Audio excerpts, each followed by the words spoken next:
Welcome to another episode of The Worthy Physician. I'm your host, Dr. Sapna Shah-Hawk, reigniting your humanity and passion for medicine. So, why would a podcast centered around burnout and moral injury really look into revenue cycle management, or RCM?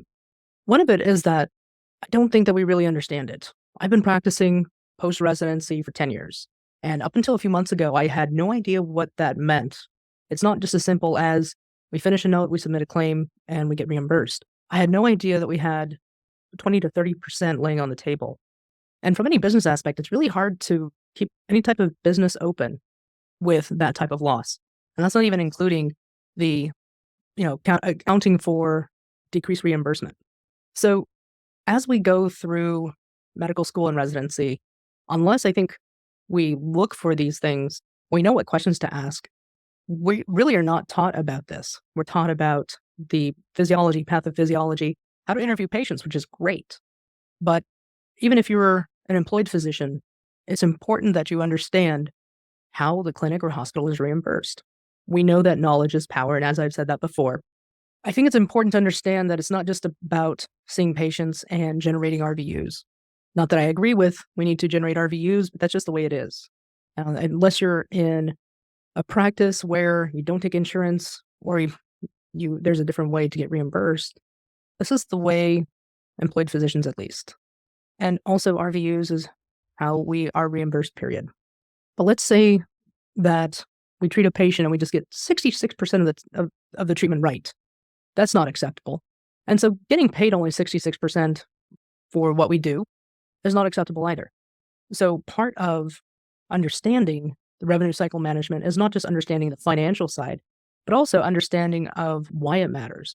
It matters because it allows the hospital or clinic to keep their doors open in the community to take care of patients. It allows us as physicians to be part of that healing community. And it's not just that. It's also about practice efficiency from the front desk to the back end, and then when the patient leaves the clinic or hospital, and also the reimbursement. We've covered how we can address leaving 20 to 30% on the table. And outsourcing that part of the billing might be an answer. And if it's not, fine. But how is the business going to address the claims that are not recovered? The second thing is that it's also being part of the community. Understanding that profit is not bad. It's not an evil word. Talking about money is not an evil word. It keeps you in business. It keeps you or employed. And it keeps you able to keep serving your community as a physician, as a member of that community that might actually consume that service or be a patient. Because remember, we're not invincible. We are patients as well. And I doctor where I live, which is in a small town community. In the next 2 weeks, we'll be looking at practice efficiency as well as reducing overhead. And why does that matter? Because we are already busting our tails. So like anything else, like I'm an internist, so I have a regimen for diabetes, high blood pressure. I have that regimen down, right? How I treat patients, how we approach that. There's an algorithm for that. There's first line, second line, third line. It should be the same way when we approach the practice of medicine. How can we practice efficiently, safely, but also reduce overhead cost? Now, sometimes it might not be possible, but medicine is a type of business.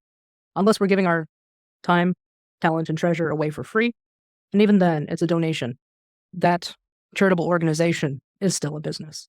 So you can look at medicine as a business that gives a service to a community that needs it, probably now more than ever, without looking at describing a business model or discussing business principles as a dirty word or, no, that's not the reason why I went into medicine. They go hand in hand. You can be ethical about both.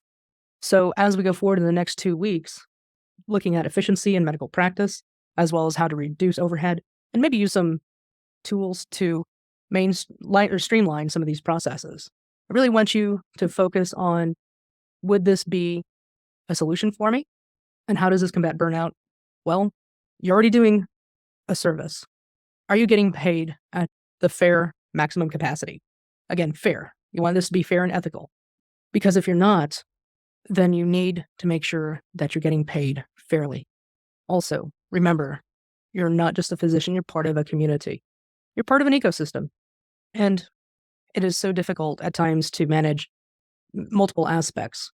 So we're looking at ways to try to mainstream and improve efficiency. It does not mean that you're not efficient.